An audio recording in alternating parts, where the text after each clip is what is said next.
दादा, 21 के चुनाव में और 26 के चुनाव में फर्क क्या है? 21 में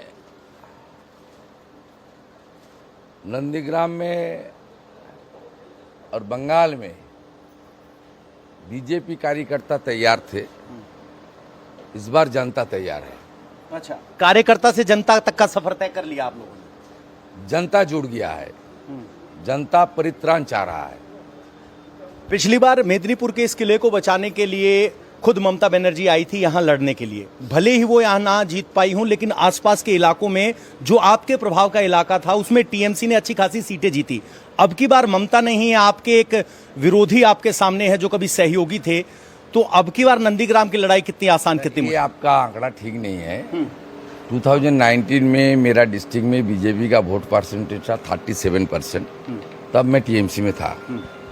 2021 में जब मैं बीजेपी में था, इस क्षेत्र में 7 एमएलए बीजेपी का जीता और 44% वोट बीजेपी को मिला।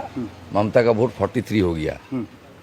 उसका बाद पार्लियामेंट चुनाव में इस क्षेत्र में बीजेपी को 49% वोट मिला और आउट ऑफ 15 सीट में बीजेपी का लीड है।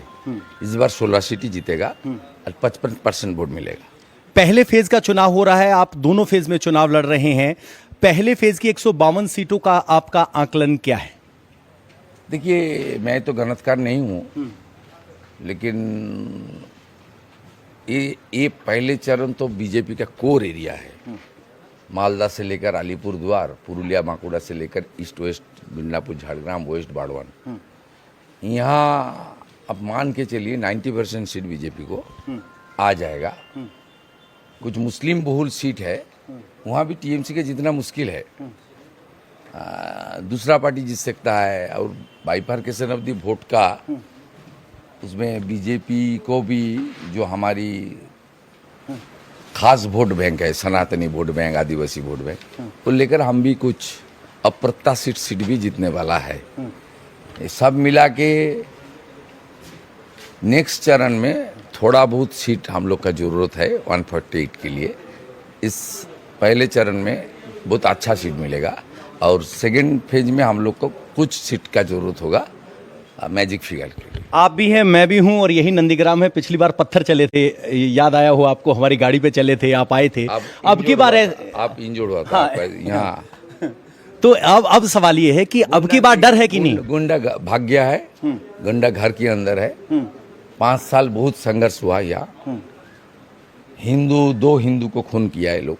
2021 में देवव्रत माइती को, 2024 में लोकसभा चुनाव का पहले हमारी रोथीवाला आड़ी एक शेड्यूल कास्ट माता को, और 2021 का चुनाव का बाद हमारी रानी चौक बोल के एक गांव है, उसमें बीजेपी का महिला कार्यकर्ता अपर्णा का ऊपर अत्याचार हुआ।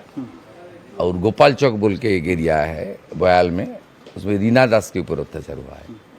सब मिला के उसका बाद यहाँ सीबीआई ने एफआईआर भी लिया है।